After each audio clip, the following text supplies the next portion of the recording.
ain't fucking with the past.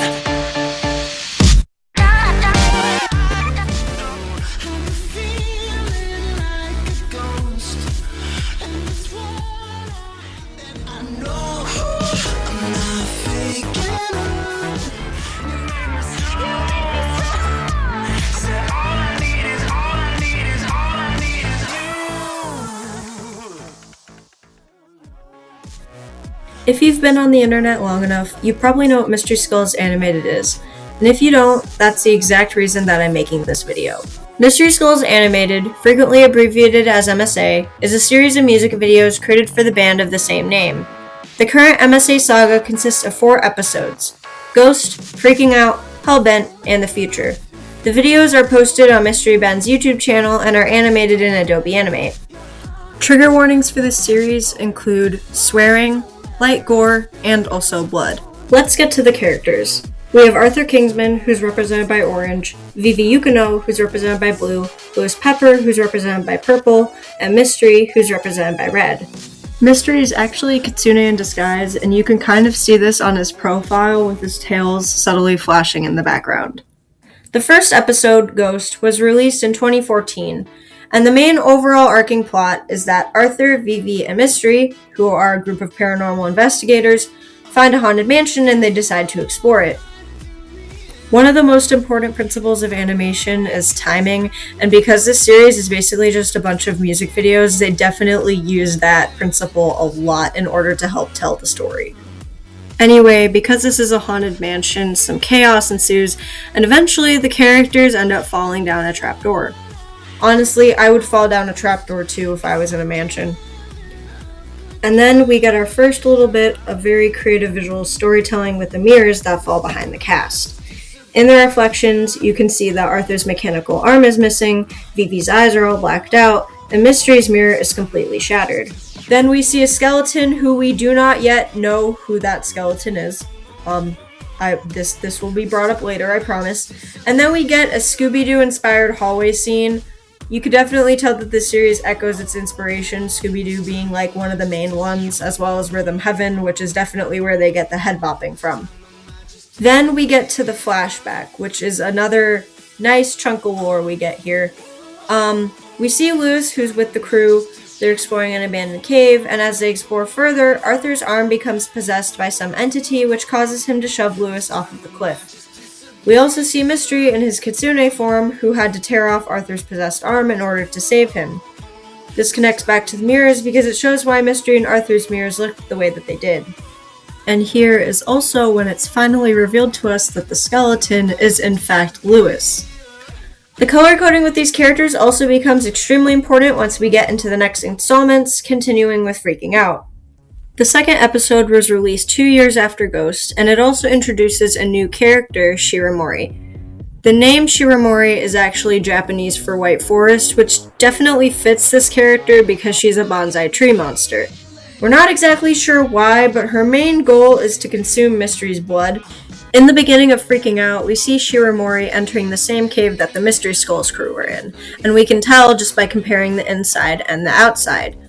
But what might even be more important is that we see the return of whatever this thing is that possessed Arthur, which has an eye on it for some reason. Anyway, Shiramori finds Lewis's heart locket in the dirt and tries to track Mystery once more, only to find 3 flowers that correspond to Arthur, Lewis, and Vivi.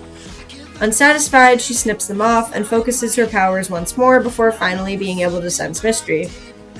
The characters being shown as she snips off the flowers is reminiscent of a similar scene in Ghost, which again I will talk about in a little bit. The fact that she can sense the 4 of them through the locket is also great foreshadowing for what happens in the future. The animator for this flower summoning sequence actually had to make a 3D model of the flowers so that they would understand how they would bloom on her palm. It's a small detail, but it's pretty cool, and honestly, scrounging the entirety of Mystery Ben's Tumblr just to find any work-in-progress shots, it's really fun to see what I can pull up. Another detail is that Lewis's heart in Ghost used to be orange, and a lot of fans speculate that the color of his heart indicates the person that appears to be connected to his goal. So in Ghost, we can imply that it was probably getting revenge on Arthur for the misunderstanding of being shoved off the cliff. At the end of Ghost, it turns a broken blue color, showing that Lewis is upset that he can't be with Vivi, who we presume he was in a romantic relationship with. Anyway, Lewis doesn't like being disturbed and decides to punch off Shiromori's head. Honestly, I would too. Lewis takes the locket from her, but Shiromori regenerates with this cool sequence that syncs with the lyrics of the music. Just keep out in my tongue till all you want is done. Alright. Shiromori and Lewis face off, but she decides that finding Mystery is more important, so she retreats. Besides, she pulled scissors against rocks, so she kinda loses either way. Then we cut back to Arthur and we see his computer screen, which shows that the crew is completely unaware that Lewis is dead and that they've been searching for him this whole time.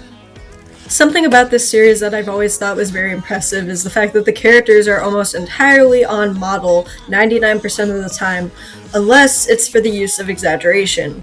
With the way that they cut to Arthur, you can literally see the shutter going through his body, and then on top of that, they timed it with a stinger to even further exaggerate the fact that he's paranoid and anxious.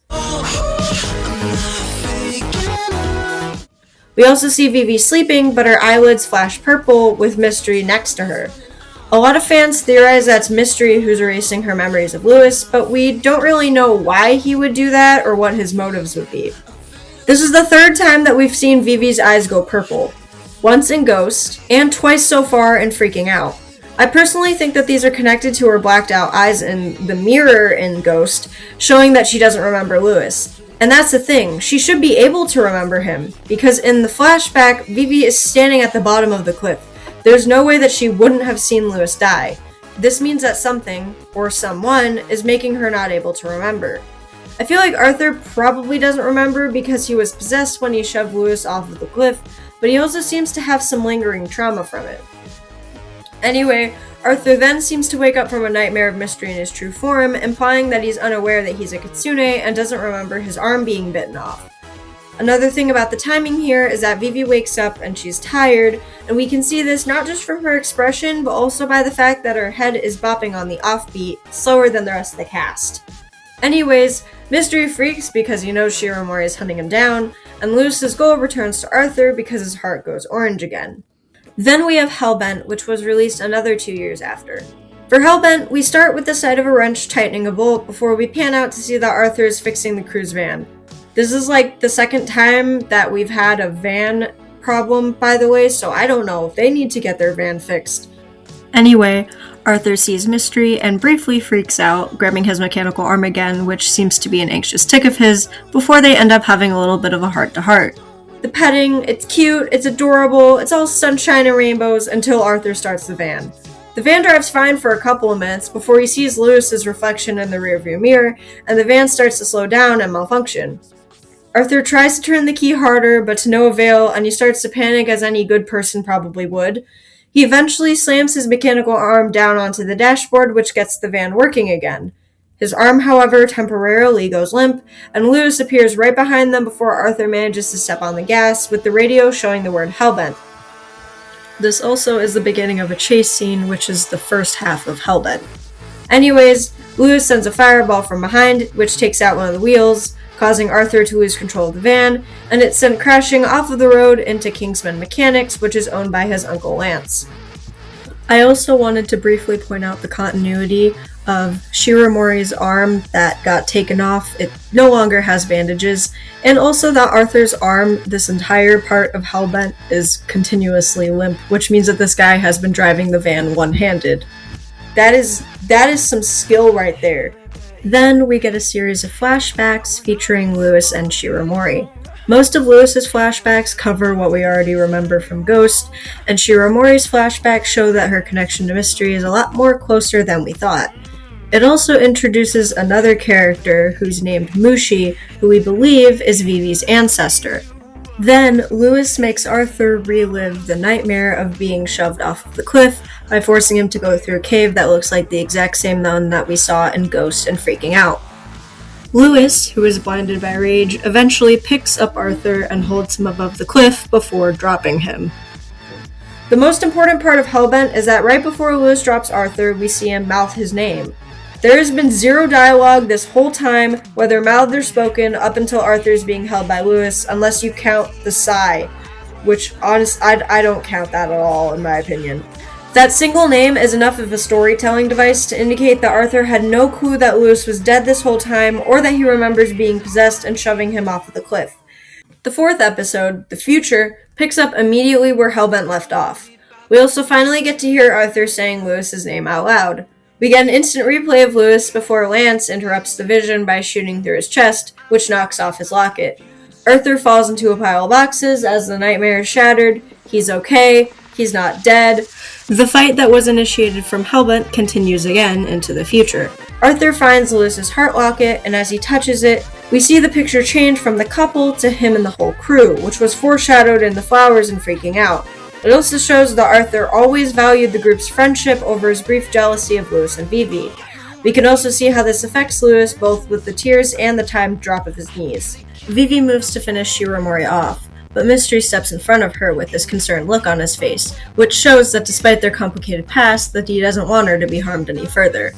Shiramori doesn't care about his peace offering though, and strikes Mystery as well as Vivi, and the future ends with Vivi ending up striking Shiramori and killing her before Mystery becomes possessed by whatever possessed Arthur and turns into Murder Mystery.